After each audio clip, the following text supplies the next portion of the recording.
дар заминаи татбиқи дастури супоришҳои сарвари давлат пешвои муаззами миллат муҳтарам эмомалӣ раҳмон ки зимни мулоқот бо роҳбарон ва фаъолони вилояти хатлон санаи 27 апрел дар ноҳияи Данғара пешниҳод намуданд, раиси вилояти хатлон Давлаталӣ Саид ба ноҳияҳои Ҷалолиддини Балхӣ, Дӯстӣ ва Қубудиён сафари корӣ анҷом доданд.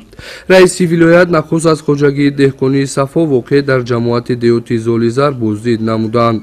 хоҷагии деҳқонии Сафо наздики 4 гектар заминро дар ихтиёр дошта, аз ин дар майдони 271 гектар замин боғи меваҳои гуногун дошта, илова ба ин дар қидаҳои боқимонда кишти дигар зироат аз ҷумла пахта, картошка, ғалладонагиҳо, полизиро ба роҳ мондааст.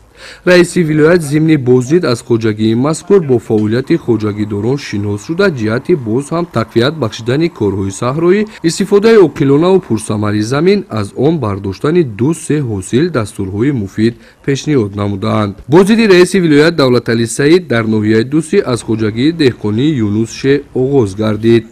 самти асосии фаъолияти хоҷагии мазкур ба боғдорӣ нигаронда шуда, дар як маврид хоҷагидорон барои таъмини эҳтиёҷоти рӯзгори худ ва таъмини бозори истеъмолӣ дигар зироатҳо, ғалладонагиҳо, ҷав, сабзиро кишт ва парвариш мекунанд. тибқи иттилоъ масоҳати умумии замини хоҷагӣ 7 гектарро дар бар мегирад ва аз ин ҳисоб 3 гектари онро боғи анор ташкил медиҳад. раиси вилоят аз анорбоғи хоҷагӣ дидан намуда ва аз хоҷагидорон даъват ба амал оварданд ки нигоҳубини боғро хуб ба роҳ монда, аз қидаҳои дохили боғ низ пурсамар истифода баранд. дар ноҳияи Дӯстӣ раиси вилоят ҳамчунин бо вазъи фаъолияти пойгоҳи обкашии рақами 1 дидан намуданд. лозим ба зикр аст ки қисмати зиёди заминҳои кишоварзӣ дар ҳудуди ҷамоатҳои шаҳраку деҳоти ноҳияи Дӯстӣ тавассути пойгоҳҳои обрасон обёрӣ мегарданд ва таъмин намудани фаъолияти назарраси пойгоҳҳо ба манфиати хоҷагидорон буда, роҳбарияти мақомоти иҷроия масъулини соҳа дар ин самт пайваста тадбирандешӣ мекунанд. дар ин рӯз роҳбарияти мақомоти иҷроияи ҳокимияти давлатии вилояти Хатлон бо ҳолати нашъунамои пахта дар ҷамъияти дорои масъулияташ маҳдуди ҷунтаи Хатлон Синсило шиносоӣ пайдо намуданд. мавриди зикр аст ки ҷамъияти мазкур дар ихтиёри худ 3390 гектар замин дошта, таваҷҷӯҳи асосӣ ба кишт, парвариш ва истеҳсоли пахта дорад. чуноне иттилоъ дода шуд, соли қаблӣ аз ҳар як гектар замин 40-45 сентинери ҳосил ба даст оварда, имсол низ бо мақсади ба даст овардани ҳосили фаровон ҳадафмандона заҳмат мекашанд. раиси вилоят Давлаталӣ Саид зимни сафари корӣ ба ноҳияи Қубудиён аз хоҷагии деҳқонии Муродбек боздид намуд.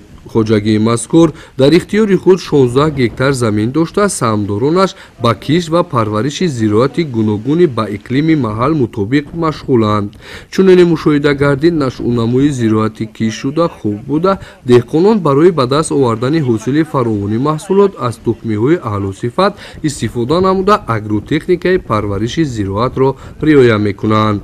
дар иртибот ба таъмин намудани дастури супоришҳои асосгузори сулҳу ваҳдати миллӣ, пешвои муаззами миллат президенти ҷумҳурии Тоҷикистон муҳтарам Эмомалӣ Раҳмон ки дар мулоқот бо роҳбарон ва фаъолони вилоят ҷиҳати пурсамару оқилона истифода бурдани заминҳои кишоварзӣ, баланд бардоштани боздеҳи замин, захираи маводи ғизоӣ дар шаҳру ноҳияҳои вилояти Хатлон, масъулини соҳа ва кишоварзон тадбирҳои муҳимро амалӣ мекунанд ки ин иқдом на танҳо дар афзун гаштани ҳаҷми истеҳсоли маҳсулот, таъмини амнияти озуқаворӣ дар кишвар мусоидат мекунад, балки дар умум боиси беҳдошти рӯзгори сокинон мегардад ки ҳадаф аз дастуру супоришҳои ба мавриду дурандешонаи пешвои муаззами миллат низ ҳамин маъниро ифода мекунад. маъруфи назрӣ, Файзуллои Қодир, Фахриддини Карим, Намузали Эргаш барои барномаи иттилоъотии ахбор.